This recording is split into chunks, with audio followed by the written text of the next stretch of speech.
প্রকাশ করছি যে আপনারা 27 এবং 28 ফেব্রুয়ারি বাংলাদেশ মফস্বল সাংবাদিক ফোরামের এই 2 দিনব্যাপী সমুদ্রকন্যা কুয়াকাটায় সাংগঠনিক কর্মসূচি অর্থাৎ আমাদের 7ম জাতীয় কাউন্সিলে গঠিত কেন্দ্রীয় কমিটির পরিস্থিতি সভা, শপথ গ্রহণ এবং মিলন মেলা আজকের সমাপনী।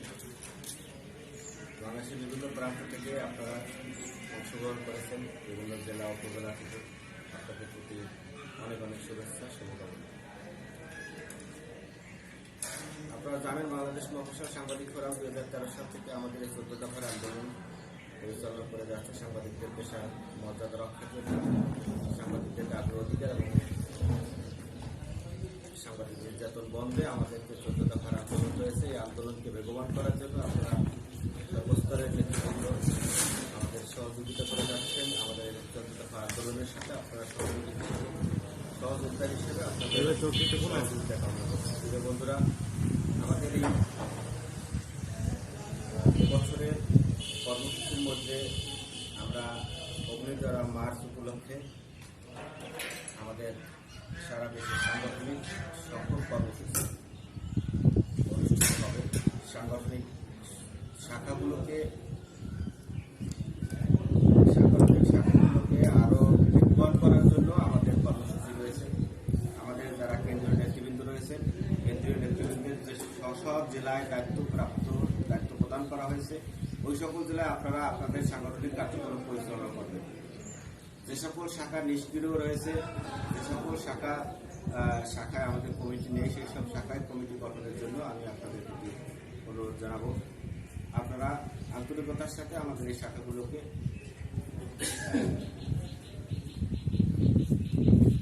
সাংগঠনিকভাবে এগিয়ে নিয়ে যাবেন। পাশাপাশি আপনারা জানেন যে 2018 সাল থেকে আমরা জাতীয় গণমাধ্যম সপ্তাহ নামে 1 থেকে 7 মে আমরা জাতীয় গণমাধ্যম সপ্তাহ নামে আমরা কর্মসূচি পালন করে থাকি। এই কর্মসূচিকে কেন্দ্র করে আমাদের এই 8মবারের মতো 2024 সালে আমাদের জাতীয় গণমাধ্যম সপ্তাহ অনুষ্ঠিত হবে 1 থেকে 7 মে 2024 তারিখে। এই জাতীয় গণমাধ্যম সপ্তাহকে সকল জেলা উপজেলায় সফল করার জন্য আমাদের এই 8মবারের মতো এই কর্মসূচি অনুষ্ঠিত হচ্ছে। এই গণমাধ্যম সপ্তাহকে সফল করা এবং জেলা উপজেলার সাংগঠনিক কাঠামো আরো বেগবান করার জন্য আমাদেরকে দায়িত্বশীল হতে হবে।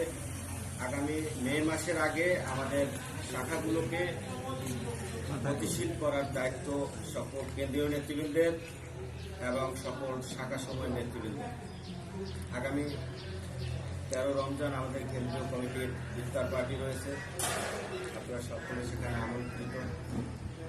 15 মার্চ আমাদের সাংবাদিকদের ওয়েজ বোর্ড 10ম ওয়েজ বোর্ড ঘোষণার, রাষ্ট্রপতির 10ম ওয়েজ বোর্ড ঘোষণার জন্য আমরা সারা দেশব্যাপী আগামী 15 মার্চ আমাদের কর্মসূচি রয়েছে। আমাদের তথ্যমন্ত্রী বরাবরের স্মারকলিপি সকল জেলা উপজেলা শাখা থেকে আমরা স্মারকলিপি প্রদান করব। সাংবাদিক সুরক্ষা আইন প্রণয়ন, সাংবাদিক নিয়োগ নীতিমালা প্রণয়ন সহ আমাদের এই 14 দফা বাস্তবায়নের দাবিতে 14 দফার দাবি আদায়ের লক্ষ্যে আমরা জাতীয় সংসদ সদস্য এমপিদের নিকট আমরা স্মারকলিপি দেব সাংবাদিক সুরক্ষা আইন এবং সাংবাদিক নিয়োগ নীতিমালা প্রণয়নের জন্য। তো সব মিলিয়ে আমাদের আগামী 1 বছর ব্যাপক কর্মসূচি রয়েছে। স্বাধীনতার এই 53 বছর ধরে সাংবাদিকরা যেভাবে নির্যাতিত, নিষ্পেষিত এবং সুষম সুবিধা বঞ্চিত হয়ে আসছে, এই জায়গা থেকে আমরা সাংবাদিকদের রুজি এবং কর্মক্ষেত্রে নিরাপত্তার প্রদানের লক্ষ্যে, নিরাপত্তার নিশ্চয়তার লক্ষ্যে আমাদের এই কর্মসূচি চলবে। আমাদের এই 14 দফা আন্দোলন সারা দেশে চলবে। ইনশাল্লাহ আপনারা আমাদের সাথে থাকবেন। আমরা আশা করি আমাদের এই 14 দফা দাবি বাস্তবায়ন হবে এবং এই 14 দফা দাবি বাস্তবায়ন হলে আমাদের সাংবাদিকদের নিরাপত্তা এবং নিশ্চয়তা এবং মর্যাদা রক্ষা একটি সম্ভব হবে বলে আমরা বিশ্বাস করি। সকলকে আবারও অভিনন্দন, ধন্যবাদ এবং কৃতজ্ঞতা প্রকাশ করছি যারা আমাদের সাথে দূর দূরান্ত থেকে কষ্ট করে আমাদের এই আয়োজনকে সফল করেছেন এবং আমাদের এই ভিডিও বার্তাটি আপনারা যারা দেখবেন সকলের জন্য আমাদের শুভকামনা রইল। সকলকে আন্তরিক অভিনন্দন শুভেচ্ছা জানিয়ে আমরা কুয়াকাটা থেকে স্ব জেলায় নিজ নিজ বাড়িতে আমরা এখন রওনা হব।